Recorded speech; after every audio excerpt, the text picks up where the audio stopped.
How'd you get hooked up with LeBron, Adam?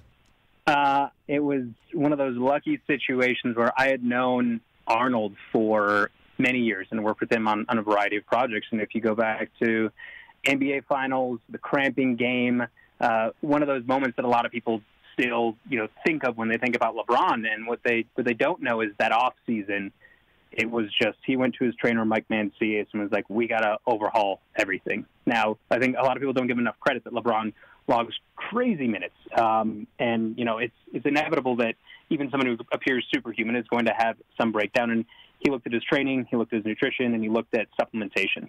And the supplement industry is one that, while well-intentioned, is just very, very misguided. A lot of lack of regulation, and the advice that Arnold gave LeBron, their friends, was go ahead and make something on your own, because you can't run the risk of taking something that just isn't what you think it is, or potentially puts you at risk of you failing some sort of drug test. And that's why I was brought in to help formulate products just for LeBron originally. And after a while of taking them and loving them, the fundamental question was, if LeBron had this problem, a guy who has access to everything in the world, this is probably another huge issue for other athletes, and just for anyone in general who needs to take supplements that they can trust, that can support their general health, and that they know is going to have exactly what they need for their body.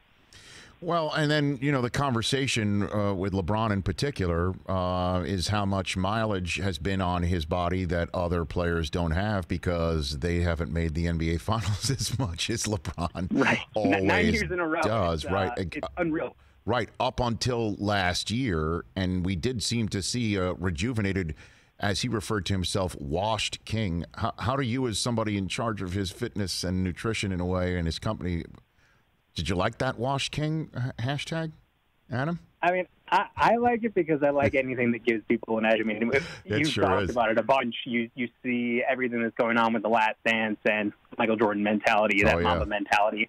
I think it's something that LeBron has as well, and picking up any type of slight. I mean, it's interesting because, a lot of people were talking a lot of trash about LeBron, but most of the conversation was more about, he wasn't the best player in the world anymore. And I love anything that allows him to go out and say, you know what, I'm still here. And it's great to watch the best competitors in the world still find things to fill them up. I think it's a great lesson for anyone.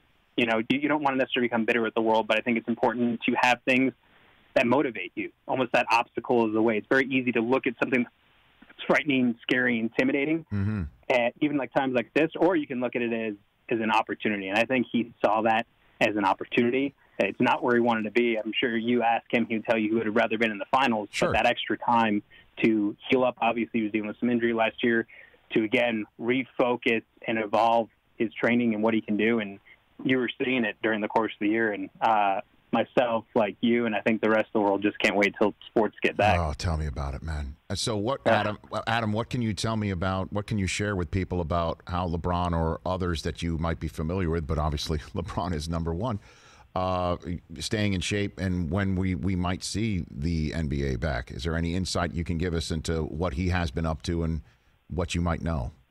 He's been training really hard. So I was even talking to his trainer again, Mike Mancias, this morning, and it's circuit upon circuit training. So what he's really trying to focus on is just keep that cardiovascular conditioning up, keep that strength up.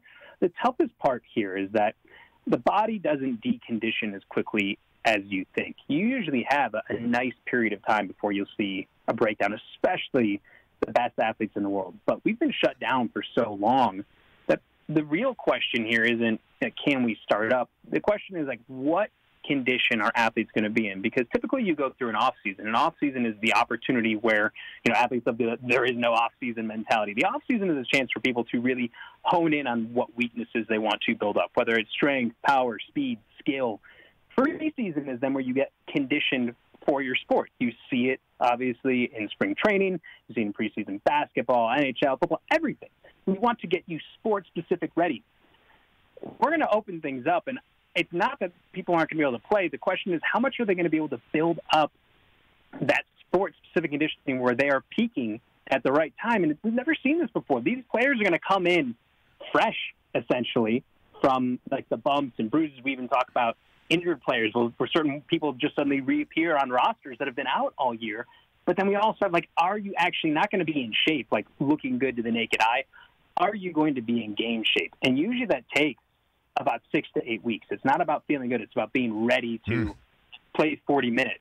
So I think what will be interesting is you're going to have people who don't have the wear and tear of the season, but they don't also have that in-game conditioning that you typically get to ramp up for, because there's no way for people to begin the ramp right now. We don't have a start date, right? I mean, NFL schedule is supposed to come out where everyone's playing this guessing game of you want to peak at the right time, but how can you know when to peak if you don't have that end date right now? Well, I thought you'd say the biggest problem was that every day's Taco Tuesday now, Adam. Yeah. Right? I mean, it could be. that is also true. Yeah, I mean, how much caloric intake does a Taco Tuesday actually endeavor?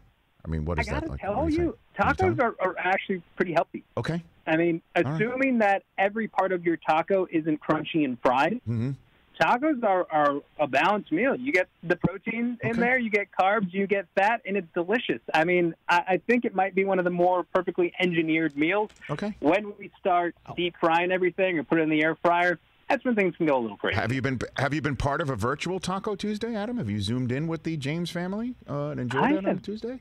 I have not. I think I would enjoy more of the dancing and singing more than anything, but I know what my next request now is. I now have a new bucket list item. I don't know. Who did we suggest that to? Didn't we suggest that to somebody else, too? Oh, yeah, Kyle Kuzma. We told him. I'm like, come on, Kyle. I mean, where's the Zoom invite? Hey, you watched all the way to the end. Thanks for that. Watch more right here.